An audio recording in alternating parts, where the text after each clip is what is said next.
जी देवांग भाई, please start कीजिए। Thank you अनुज भाई। मेरा नाम देवांग है। मैं एक बेवड़ा हूँ। हाय अरे देवांग भाई। देवांग भाई, केवल ईश्वर की कृपा आप लोगों का साथ है का सुंदर कार्यक्रम। आज शराब का पहला घूंट नहीं पिया, बहुत अच्छा लगता है। ये अच्छा लगता है, मैं खाली बोलने के लिए नहीं बोलता हूँ।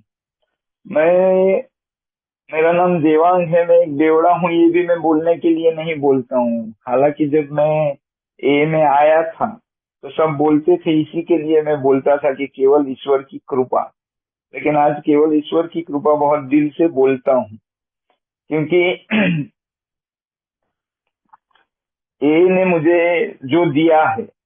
और हमारे ओल्ड टाइमर जब मैं ए में आया था तब हमेशा बोलते थे, और मुझे थोड़ा मन में हंसी आती थी कि ये मेरे को इधर बिठा के रखने के लिए बोलते हैं कि ये एक समंदर है, इसमें जितनी डुबकी मारोगे उतने मोती हाथ में लगेंगे। अ, हम बहुत नसीब वाले हैं कि हमने शराब पिया तो हमको ए मिली। ए मेंबर दो जिंदगी जीता है, ए से पहले का और ए के बाद का। ये सब बातें जब शुरू में मैं ए में ऑब्जर्वर करके आया था कि आप लोग क्या नाटक करते हो, ये देखने का मेरा इरादा था। शायद शराब छोड़ने का दूर दूर तक कोई इरादा नहीं था। सोचता था कि उधर जाऊंगा, थोड़ा नाटक करूंगा और फिर बोलूंगा कि देखो इधर से भी शराब तो बंद नहीं हो रही है। तो लेकिन आज ये सब बातें जब मेरे जीवन में आई, और मुझे जब ये मोती हाथ में लग रहे हैं ए के प्रोग्राम पे चलकर, तो उन ओल्ड टाइमरों का शुक्रिया अदा करना चाहूंगा जिन्होंने ऐसे शेयरिंग किए और मुझे ए में टिका के रखा। मुझे होप दिया कि मैं उधर बैठ सकूं और उन लोगों को सुन सकूं।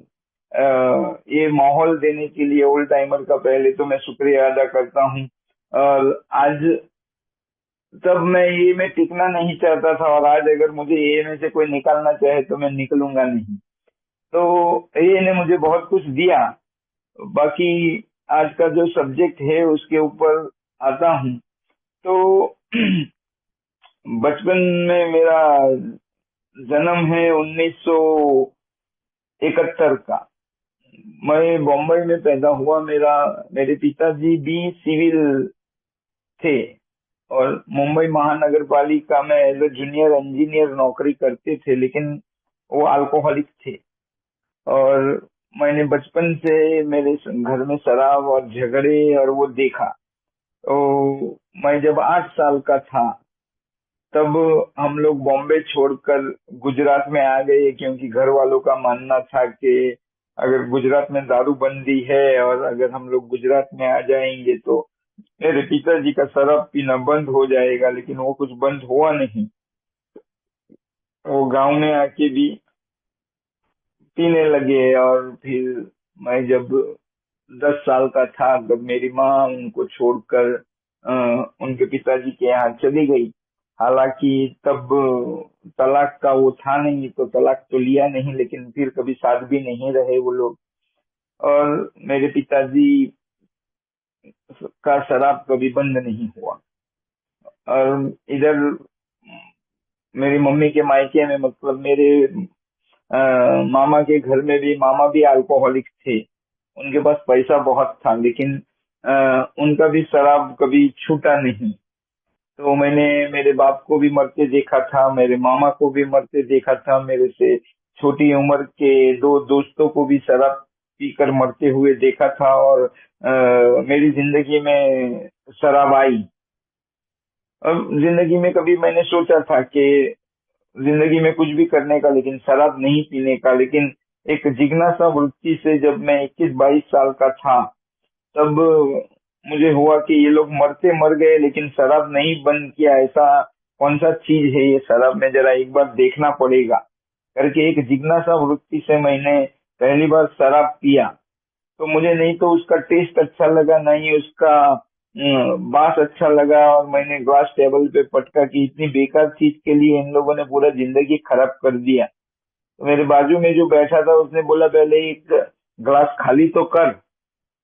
तो मैंने वो कड़वा ग्लास खाली किया और 15 मिनट के बाद मेरे दिमाग के ऊपर जो असर हुआ, तो मेरे विचार तुरंत बदल गए। मेरे को लगा कि ये शराब अच्छी चीज है। मेरे बाप को, मेरे मामा को और मेरे दोस्तों को पीना नहीं आया। मैं इसको अच्छी तरह से पीऊंगा और एंजॉय करूंगा। और शुरू में एंजॉय हुआ भी। शुरू में शराब मेरे जीवन में एक शक्ति बनकर आई थी, कोई कमजोरी बनकर तो आई नहीं थी, कोई सजा बनकर तो आई नहीं थी। शराब पी के मेरे बहुत काम होने लगे। जो देवांग कभी अपने बड़े भाई से आंख मिला के बात नहीं कर सकता था, वो उनके साथ आर्ग्यूमेंट करने लगा। जो उगरानी नहीं कर सकता था, पैसे का किसी के पास लेना हो तो मांग नहीं सकता था, वो बेझिझक जिनके पास पैसे लेने के थे उनके पास पैसे मांगने लगा। बेझिझक लड़कियों से बात करना चालू हो गया। तो मुझे लगा कि ये शराब बड़ी अच्छी चीज है, लेकिन मुझे नहीं पता था कि धीरे धीरे ये जो शराब का इफेक्ट मुझे अच्छा लगने लगा और मैं हमेशा ये वही इफेक्ट में रहने की सोचने लगा। हर बार मुझे शराब का ही थॉट आता था। हालांकि मेरा पीना कम था, क्योंकि तब मेरी शादी वादी भी नहीं हुई थी और एक डर मन में छिपा रहता था कि अगर सबको पता चल जाएगा कि मैं शराब पीता हूँ तो मेरा शादी नहीं होगा, करके वो रुका रहा। लेकिन जैसा ही मेरा शादी हुआ, 2-3 साल में मैं अल्कोहलिक बन गया और मुझे पता भी नहीं चला। कब साल में कभी कभी पीने वाला शराब हफ्ते में, और हफ्ते का रोज, और रोज फिर शाम को 4 बजे से ही मेरा शराब पीना चालू हो गया। और जैसा ही मेरा शराब पीना चालू हो गया वैसा ही मैं समझ गया कि ये मैं चक्रव्यूह में फंस गया हूँ। और उसमें से मेरा बाप भी नहीं निकल सका, मेरा मामा भी नहीं निकल सका, मेरे दोस्त को भी मैंने मरते देखा था, तो मुझको इसमें से निकलना मुश्किल है। तो जैसे जैसे मेरा शराब बढ़ रहा था वैसे वैसे मैं उसमें से बाहर निकलने का भी कोशिश कर रहा था, क्योंकि मुझे पता था कि ये कुछ गड़बड़ होने वाला है। तो मैंने अपने कॉमन सेंस के हिसाब से शराब से दूर होने का, शराब बंद करने का कोशिश चालू कर दिया। दृढ़ निश्चय करके देख लिया, अड्डे बदल कर देख लिया, शराब का ब्रांड बदल कर देख लिया, माहौल बदल कर देख लिया, दोस्त बदल कर देख लिया, बेटी का कसम खाकर देख लिया, लेकिन कोई परिणाम नहीं आया। और मुझे हुआ कि ये दारू बंद करना इतना आसान नहीं है। आसान होता तो पापा मामा नहीं छोड़ देते का।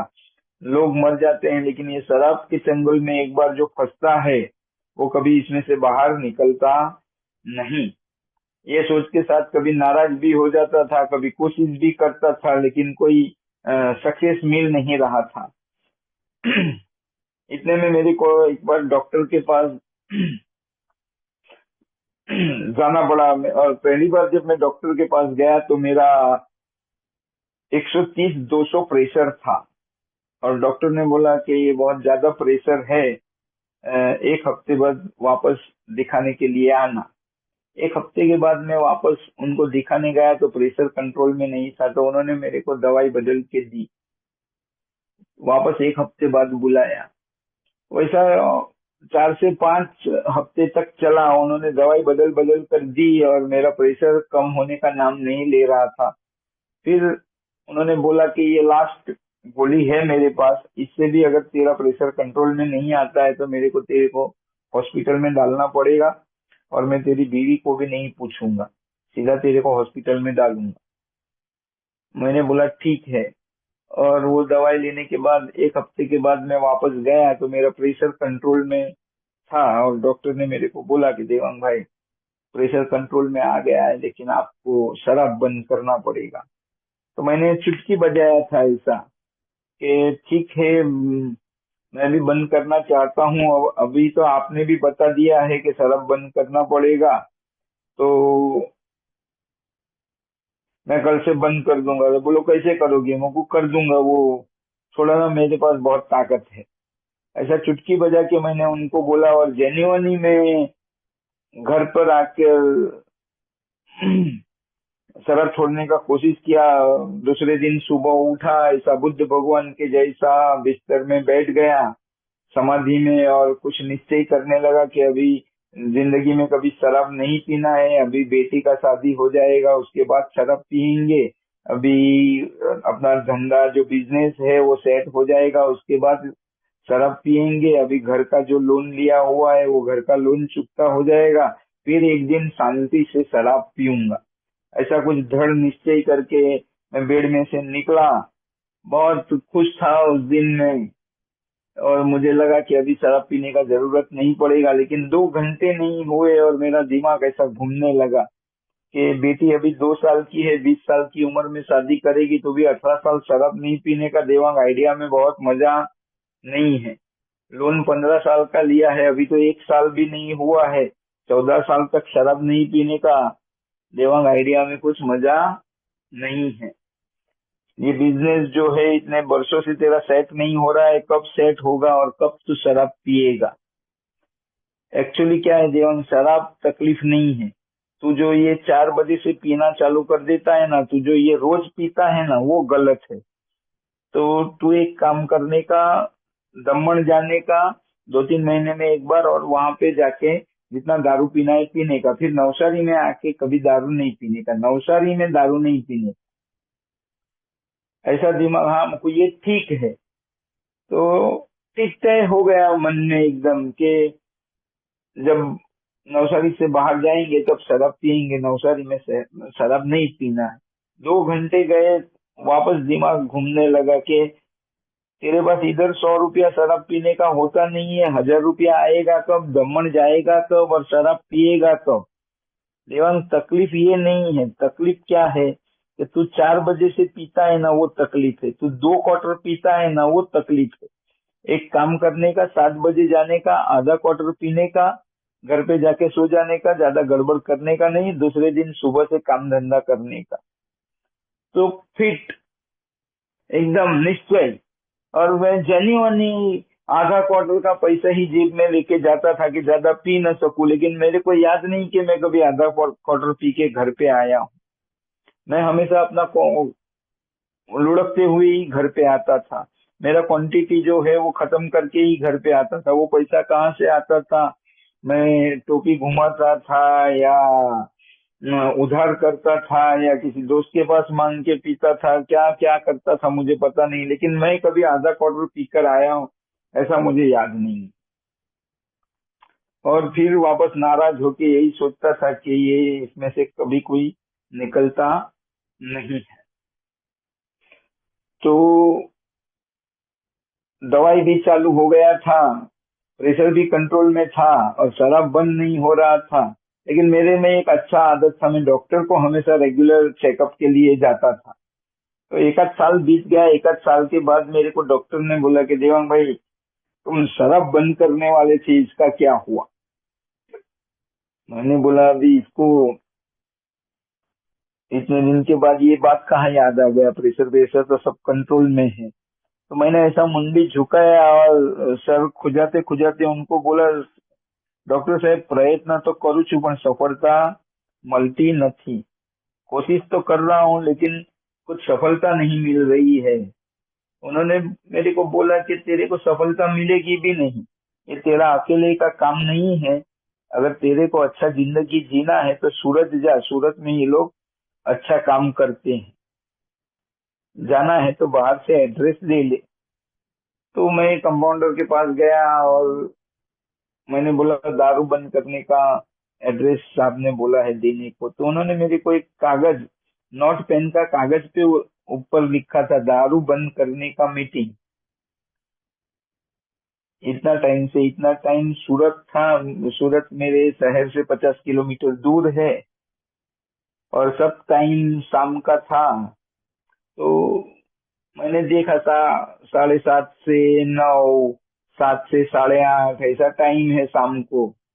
मैंने कागज देखा और फिर बोला कि ये सूरत तक जाने का अपने को चश्मा है। अगर 7:30 बजे 7 बजे उधर पहुंचना है तो 5, 5:30 बजे नवसारी से निकलना पड़ेगा। 8:30-9 बजे मीटिंग खत्म होगा तो आते आते 10:30-11 बज जाएगा। तो 5 से 11 मतलब ये 6 घंटा निकालने का। ये क्या करते होंगे ये लोग। शराब बंद करने का मतलब क्या? लास्ट में तो विल पावर ही है ना, दिमाग से ही बंद करना है ना, दृढ़ निश्चय ही करना पड़ेगा ना। तो मैंने वो कागज उठाकर फेंक दिया और वापस कोशिश किया। मेरी बीवी को बोला कि आज तक मैंने जितना भी कोशिश किया वो थोड़ा 19-20 होगा, अभी एकदम परफेक्ट कोशिश करता हूँ और तू टेंशन मत ले, मैं शराब बंद कर दूंगा। और वापस अपना कोशिश चालू कर दिया। वही पुराने आइडियाज थे उसे वापस अप्लाई करने का कोशिश किया, लेकिन कुछ सफलता हाथ में नहीं आया। 15 दिन कोशिश करने के बाद मेरे को इस बार एक बदलाव था कि वो एड्रेस मेरे पास थे। तो मैंने सोचा डॉक्टर पागल नहीं होगा, उसने कोई जगह दिखाया है तो वहां पे एक बार जाना चाहिए। तो मैंने जो वो कागज फेंक दिया था वो वापस ढूंढा और देखा तो रविवार सुबह का एक मीटिंग था।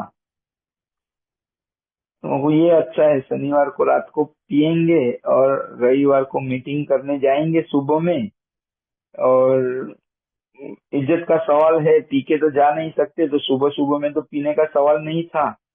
तो बिना पिए जाएंगे, देखेंगे कुछ इंटरेस्ट पड़ा तो ठीक है, नहीं तो रविवार ही है, आके शराब पियेंगे।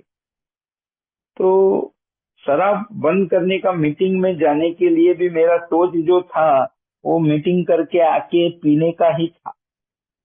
तो मैं गया और सोच रहा था कि ये दारू बंद करने का मीटिंग मतलब क्या होगा। तो कुछ बूढ़े साइकियाट्रिस्ट बैठे होंगे और वो बोलेंगे कि तेरे को प्रॉब्लम क्या है, तू शराब क्यों पीता है, तेरा प्रॉब्लम क्या है, तो इसको बताएंगे क्या। मेरे को भी जेन्युइनली कोई ऐसा प्रॉब्लम जैसा तो लग नहीं रहा था। तो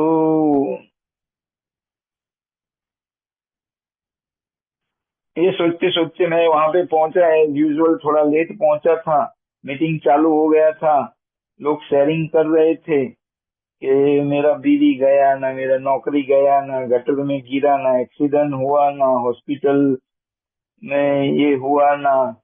ये सब बातें चल रही थी और मैं सुन रहा था। और मेरे पिताजी का और मेरे मामा का जीवन चरित्र जैसे मेरी आंखों के सामने से गुजर रहा था और मेरी आंखों में से पानी आने लगा। और मैं सोच रहा था कि ये लोग बात तो सही कर रहे हैं, अगर ऐसा पीना मेरा भी चालू हुआ तो ये सब मेरी जिंदगी में भी हो सकता है।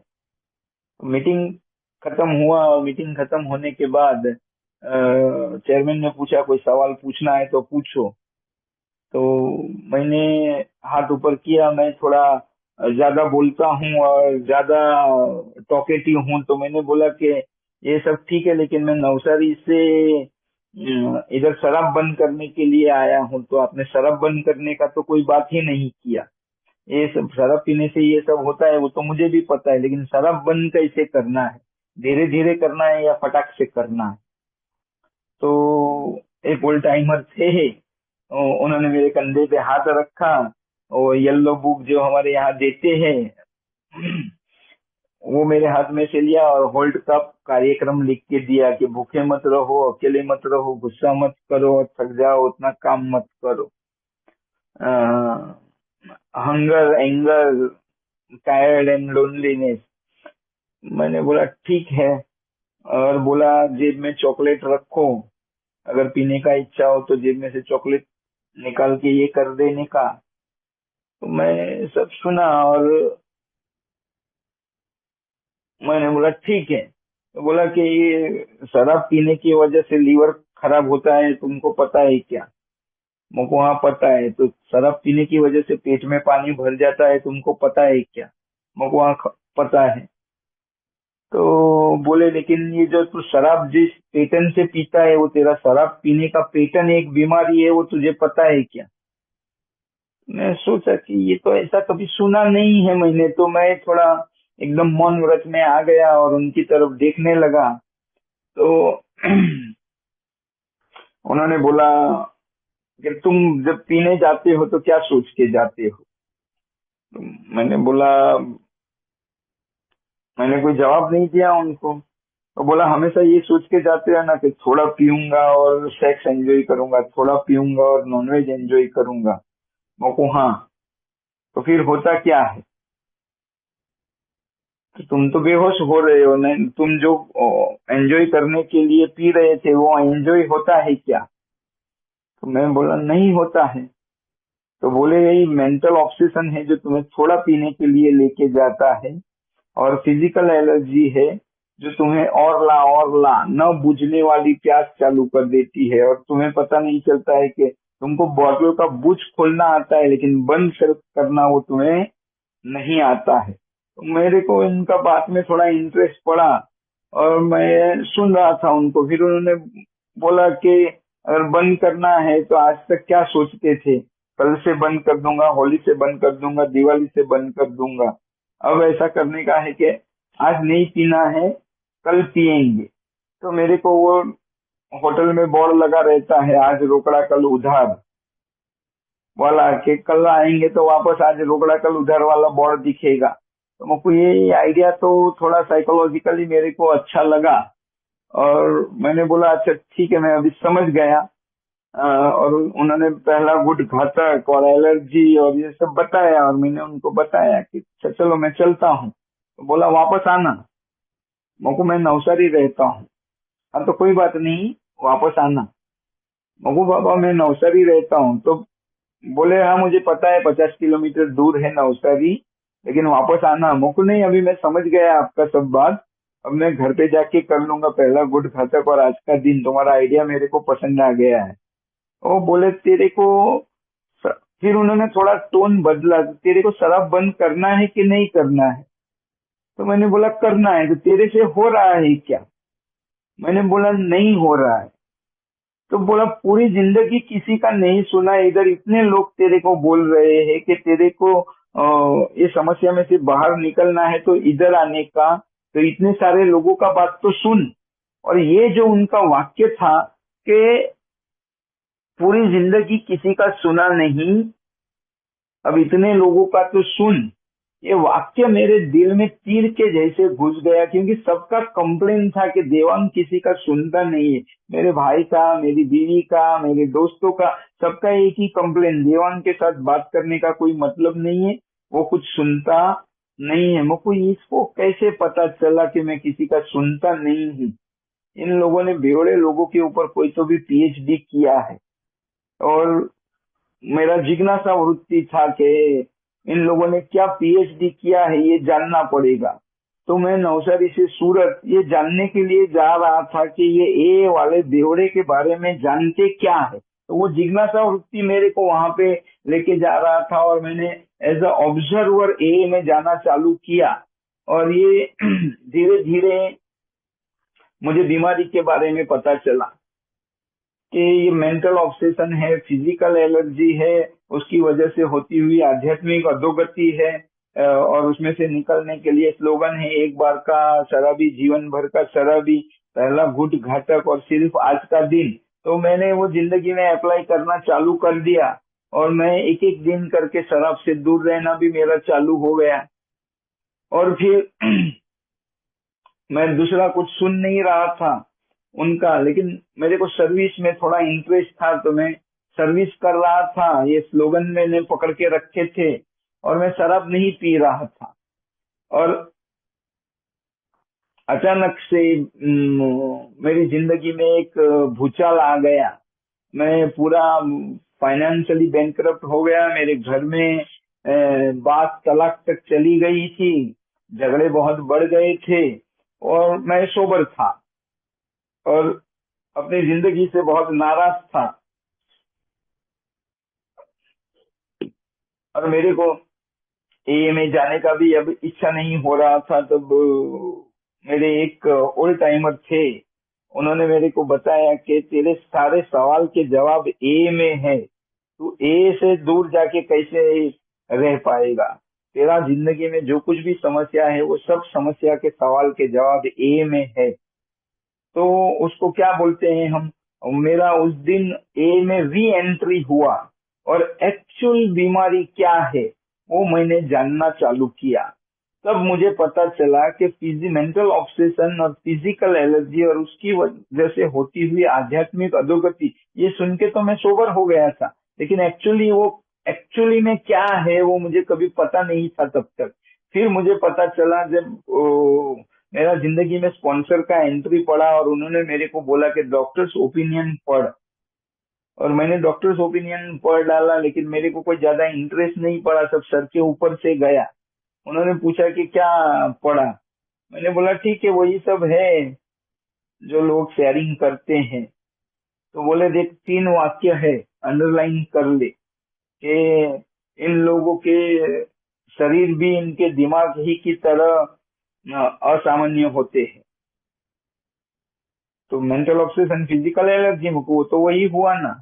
दूसरा है कि वे ज्यादा पी लेते हैं, पछतावा करते हैं, न पीने का निर्णय करते हैं और फिर से पी लेते हैं, ऐसा उनके साथ बार बार होता है। मुकुट ठीक है। और तीसरा वाक्य था वे बेचैन, चिड़चिड़े और असंतुष्ट होते हैं जब तक कुछ घूंट शराब के पी नहीं लेते, तुरंत आराम और शांति का अनुभव कर नहीं सकते। तो ये बेचैन, चिड़चिड़ा और असंतुष्टता क्या है? तो ये शराब पीने जाने से पहले का मनोस्थिति, तो ये बीमारी है। अगर शराब पीने जाने से पहले का मनोस्थिति ठीक कर लिया जाए तो शराब पीने का जरूरत ही नहीं पड़ेगा। और ये बेचैन, चिड़चिड़ा और असंतुष्ट में क्यों हो रहा हूँ, तो जब उसको पूछना पड़ेगा कि क्यों, तो जवाब आया, जो मैं शॉर्ट में बात करूंगा, तो जो जवाब आया, तो मैं जब कभी भी 7 डेडली सिंस का वापर करता हूँ अपने जीवन में, अहंकार, काम, क्रोध, लोभ, मोह, ईर्ष्या और आलस, तब मैं बेचैन, चिड़चिड़ा और असंतुष्ट होता हूँ। और ये मेरे को वापरने का जरूरत क्यों पड़ता है, वापस उसको भी पूछो क्यों। तो जवाब आया कि भगवान ने हमको 3 इंस्टिंक्ट दिया है, सुरक्षा, सेक्स और प्रतिष्ठा का। तो आज भी मैं जो कुछ भी काम करता हूँ तो वो 3 इंस्टिंक्ट से ही करता हूँ, उसके अलावा चौथा करने के लिए मेरे पास कोई काम नहीं है। तो प्रॉब्लम कहाँ है? तो प्रॉब्लम ये है कि ये जो इंस्टिंक्ट है वो मैंने विकृत कर दिया है, बहका दिया है उसको। दिल मांगे मोर, मेरा मेरा क्या है, मेरे को सेक्स मिल रहा है लेकिन मेरे को इतने से मजा नहीं आ रहा है, मेरे को पैसा जितना मिल रहा है उसमें मेरे को मजा नहीं आ रहा है, मेरे को जितना प्रतिष्ठा मिल रहा है उसमें मेरे को मजा नहीं आ रहा है, मेरे को और चाहिए दूसरों से ज्यादा, कंपेरेटिवली दूसरों से ज्यादा। तो ये ईर्ष्या का उपयोग हो गया। अहंकार के मैं हटके हूँ, मेरे को सबसे ज्यादा चाहिए, आई एम डिफरेंट। तो ये सब जो दिल मांगे मोर वाला फंडा था, उसकी वजह से ये इंस्टिंक्ट विकृत हो गया। और ये विकृत इंस्टिंक्ट जो डिमांड था उसको पूरी करने के लिए मैं ये 7 डेडली सिंस का उपयोग कर रहा था। और एंड ऑफ द स्टोरी उन्होंने मेरे को बताया कि ये जो दिल मांगे मोर है वो क्या है। तो ये है selfishness and self centredness is root of our all problem. कि ये तुम्हारा सेल्फिशनेस नेचर है कि जब मैं मेरी बीवी का पर्स में से 100 रुपये का नोट अपना शराब पीने के लिए खींचता था, तब मैं ये सोचता था कि मेरी बेटी का 15 रुपये का दूध का बिल कौन भरेगा। तो मैं नहीं सोच रहा था ना, मैं सिर्फ अपने बारे में सोचने वाला था, मैं मेरी बेटी के बारे में नहीं सोचता था। और मैं समझता था कि मैं बहुत अच्छा इंसान हूँ, मुझे कोई समझता नहीं है, मेरा कोई कदर नहीं करता है, मैं जितनी मेहनत करता हूँ उतना मुझे फल नहीं मिल रहा है, लेकिन मैं कभी अच्छा इंसान था ही नहीं। वो बात मेरे को धीरे धीरे समझ में आने लगी और फिर मैंने स्टेप वर्क्स पे काम करना चालू किया। तो ये जो बेचैन, चिड़चिड़ा, असंतुष्ट और अहंकार, काम, क्रोध, लोभ, मोह, ईर्ष्या और आलस के बीच में दूसरे 4 शब्द थे। एक था रिजाइनमेंट, दूसरा था सेल्फ पिटी, तीसरा था सेक्स और चौथा था फियर। तो बोले मेरे को ये 4 के अलावा 5वां कोई थॉट तेरे को पूरे दिन में आता है क्या? या तो मैं किसी को गाली दे रहा हूँ रिजाइनमेंट में आके कि ये ओवरटेक करके गया, इसको लाइसेंस क्यों दिया, इसको ऐसा नहीं करना चाहिए था, बीवी को समझ में नहीं आता है, बाप को समझ में नहीं आता है, बेटी कुछ सुनती नहीं है, बॉस में अक्ल नहीं है। यहाँ तक कि बारिश को भी गाली देता था मैं, कि मैं निकलने वाला होता हूँ तभी गिरती है, ये बारिश भी मेरी दुश्मन है। तो कहाँ कहाँ पे मैंने, पुलिस पे तो रिजाइनमेंट, नगर पालिका पे तो रिजाइनमेंट, बम्पर, रास्ते में जो बम्पर होते हैं वो मेरे को ब्रेक मारना पड़ता है, तो जब भी बम्पर आता है तो मैं उसको गाली देता हूँ, बिना अकल के लोग ये बम्पर बना देते हैं, किसी दिन कमर टूट जाएगा मेरा तो वो लोग हॉस्पिटल का खर्चा देंगे क्या, ये वो क्या क्या मेरे दिमाग में चलता रहता है। सेल्फ पीटी में हूँ कि मेरा हाइट 5 फुट 5 इंच है, थोड़ा ज्यादा हाइट दिया होता तो भगवान का क्या जाता, अगर मेरे को ये बेवड़े बाप के यहाँ पैदा नहीं किया होता तो उसका क्या जाता, मेरे को तो अमिताभ बच्चन के यहाँ पैदा करना चाहिए था। मेरा नसीब भी जेठालाल के जैसा है, मैं मुसीबत के पास नहीं जाता हूँ, मुसीबत मेरे पास आती है। वैसा वैसा सेक्स के बारे में सोच रहा हूँ, आरा तेरा कुछ भी।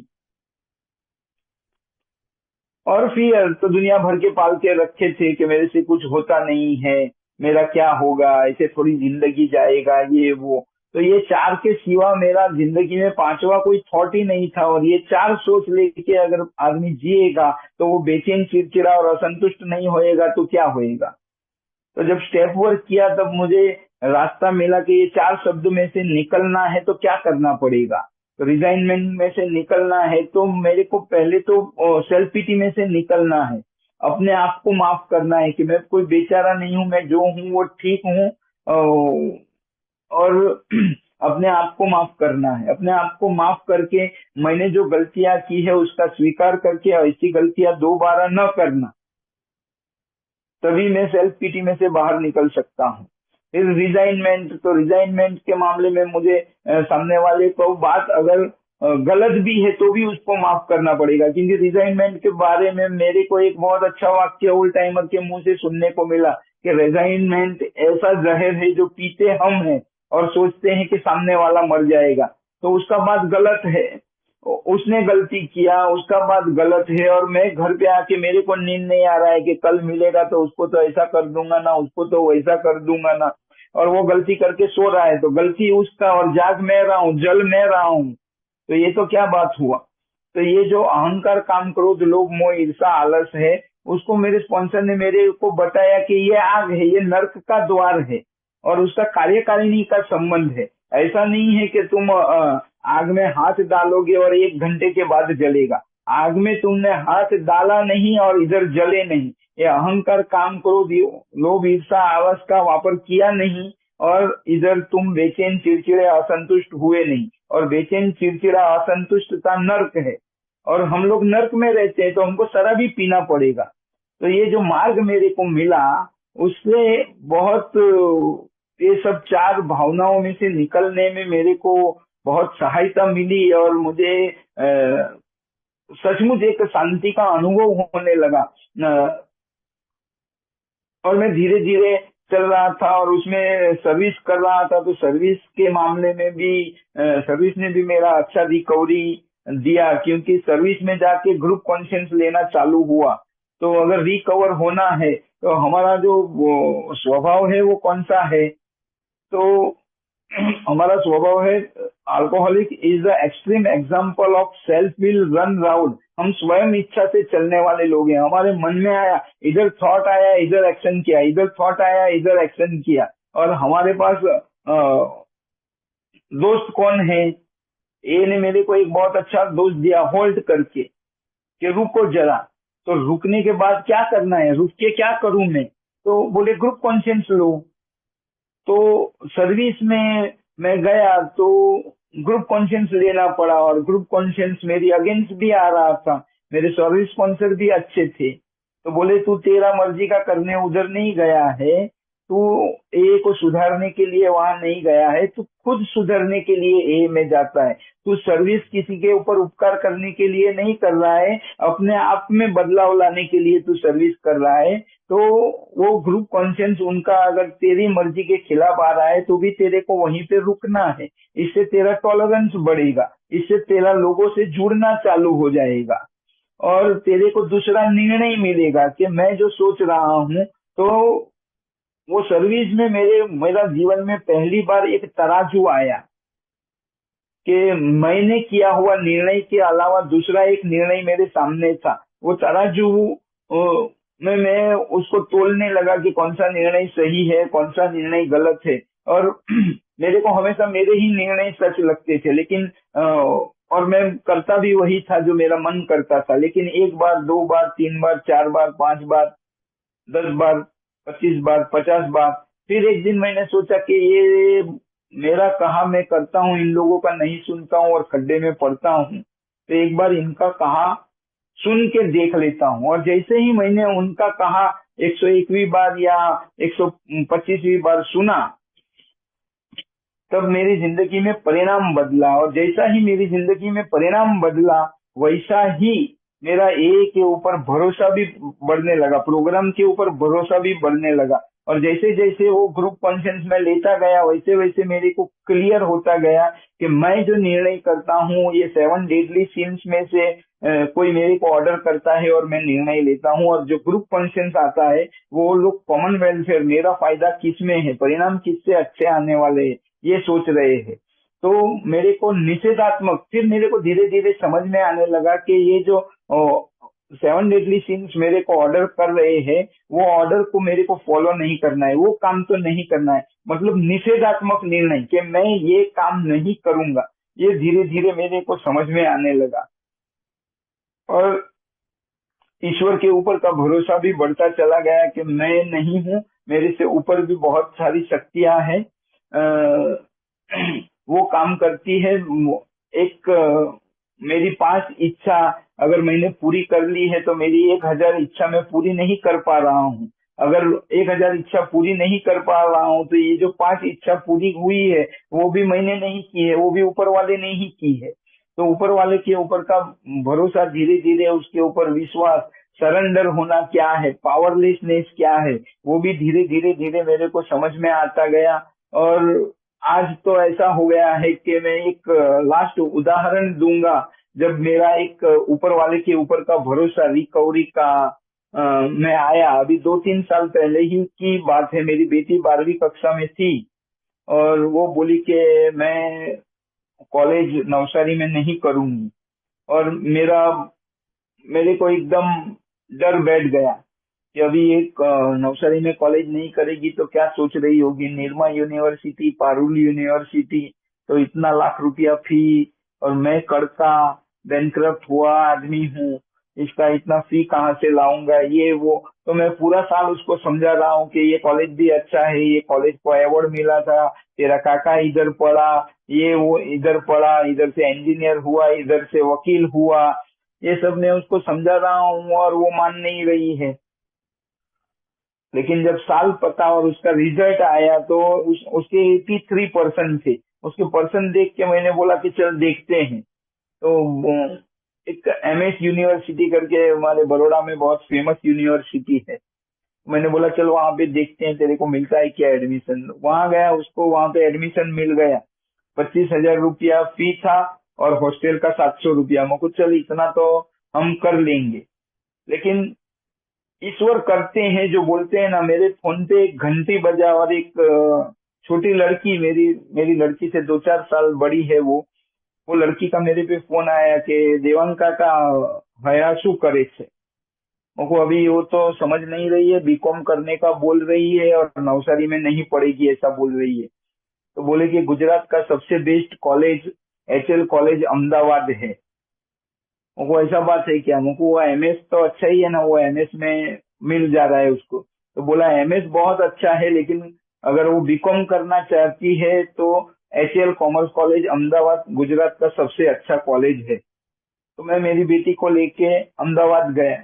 वहां पे उल्टा था, उसका फी 700 रुपया था और हॉस्टल का फी 25,000 रुपया था। एमएस में हॉस्टल का फी 700 रुपया था और उसका कॉलेज का फी 25,000 रुपया था। मुझे ठीक है, चल बेटा तेरा तो जुगाड़ हो गया। और मैंने उसको वो एचएल कॉमर्स कॉलेज में रखा।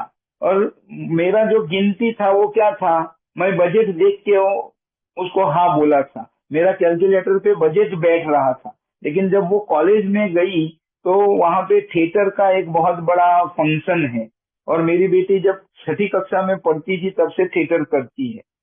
तो वो तो वहां पे जाके थिएटर में घुस गई और अभी लास्ट ईयर में पढ़ रही है वहां पे। उसको तो मजा लॉटरी जैसा लग गया। तो मैंने सोचा भी नहीं था, उसने भी कभी सोचा नहीं था, उससे अच्छा कॉलेज में मेरे बजट में वो आज पढ़ रही है, मेरा अफोर्डिंग पैसे में। तो मैं जितना सोचता हूँ उससे बहुत ज्यादा अच्छा ईश्वर मेरे बारे में सोचता है और वो करता है, लेकिन हमको उसके ऊपर भरोसा नहीं है। और हम पैसे, प्रतिष्ठा और सेक्स के पीछे भागते रहते हैं। हालांकि पैसा, प्रतिष्ठा और सेक्स वो प्रोडक्ट नहीं है, बाई प्रोडक्ट है। और लास्ट में जो मेरा समझ है, ए में आके मैं जो धीरे धीरे समझा हूँ, वो इतना ही बात समझा हूँ कि इच्छा मेरा चलता नहीं है, लेकिन मैं अगर ये पृथ्वी के ऊपर आया हूँ और मुझे कुछ करना तो मुझे है। मैं उठूंगा तो कुछ ना कुछ तो करूंगा। और वो क्या करूंगा, मैं क्या कर सकता हूँ? तो मैं जिंदगी में दो ही काम कर सकता हूँ। एक, मेरे जिंदगी में आने वाले इंसान को जीत सकता हूँ, और मेरा कार्य क्षेत्र, मेरा जो फील्ड है, मेरा जो शौक है, वो जो मेरा स्किल है उसको मैं डेवलप कर सकता हूँ। और मैं इंसान को जीत लूंगा और मेरा स्किल को डेवलप करूंगा, तो पैसे, सेक्स और प्रतिष्ठा पीछे आते हैं। मेरे को कुछ करने का जरूरत नहीं है। मैं कुछ कर भी नहीं सकता हूँ, सब कुछ ऊपर वाला ही करता है। समय समाप्त होने को आया है। मैं भी अपना शेयरिंग यहाँ पे खत्म करूंगा, और हेल्पिंग हैंड ग्रुप का शुक्रिया अदा करता हूँ। आप लोगों का शुक्रिया अदा करता हूँ कि आप लोगों ने मुझे शांतता से सुना, आप लोगों ने मुझे बोलने का मौका दिया। Thank you.